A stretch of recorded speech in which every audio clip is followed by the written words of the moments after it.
Ready start. बदलते दौर में भू राजनीतिक उथल पुथल और अनिश्चितताओं के बीच भारत आर्थिक एवं रणनीतिक स्तर पर सहयोग बढ़ाने के लिए विभिन्न देशों के साथ साझेदारी को और व्यापक बनाने की राह पर आगे बढ़ रहा है। ब्रिटेन, यूरोपीय संघ और अमेरिका के साथ व्यापार समझौतों के बाद भारत ने अब फ्रांस के साथ द्विपक्षीय संबंधों को विशेष वैश्विक रणनीतिक साझेदारी में बदल दिया है।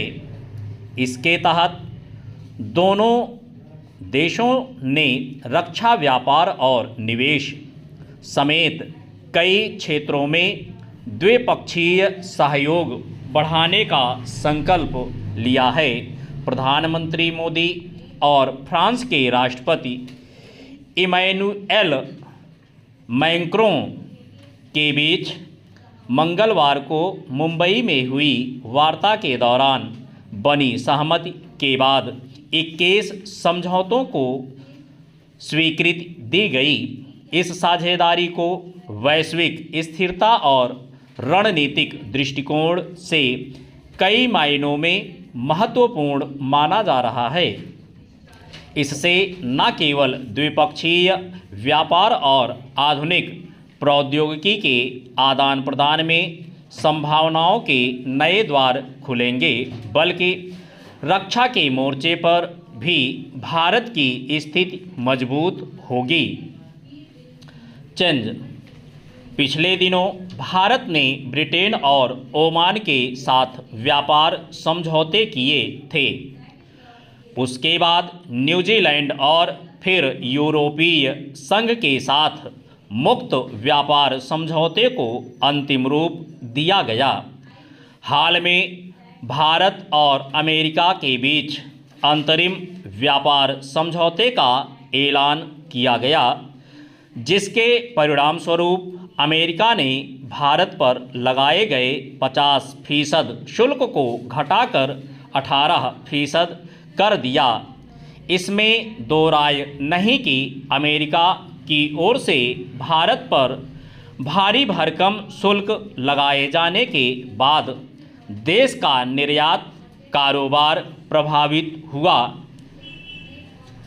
इस संकट से निपटने के लिए भारत ने अपने उत्पादों के वास्ते दुनिया के विभिन्न देशों में वैकल्पिक बाजार तलाशने की हर संभव कोशिश की तथा व्यापार समझौतों की शक्ल में उसके सफल नतीजे भी सामने आए।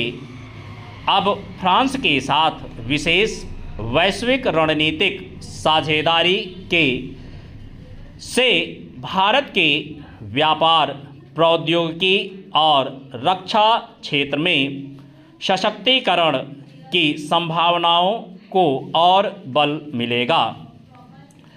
भारत और फ्रांस ने परस्पर निवेश को बढ़ावा देने के लिए एक विशेष समझौता किया है, जिससे दोनों देशों के नागरिकों और कंपनियों को अब दोहरा कर नहीं देना पड़ेगा। इससे द्विपक्षीय व्यापार, निवेश और आवागमन को नई गति मिलेगी। चेंज। गौरतलब है कि फ्रांस की मदद से कर्नाटक के वेमागल में एयरबस H-125 हेलीकॉप्टरों के निर्माण के लिए कलपुर्जों को जोड़ने का कारखाना भी स्थापित किया गया है, जहां अब काम शुरू हो गया है। यहाँ दुनिया के ऐसे शक्तिशाली हेलीकॉप्टर का निर्माण किया जाएगा जो विश्व की सबसे ऊंची पर्वत चोटी माउंट एवरेस्ट के ऊंचाई तक उड़ान भरने में सक्षम होगा। द्विपक्षीय रक्षा सहयोग बढ़ाने के लिए भारत और फ्रांस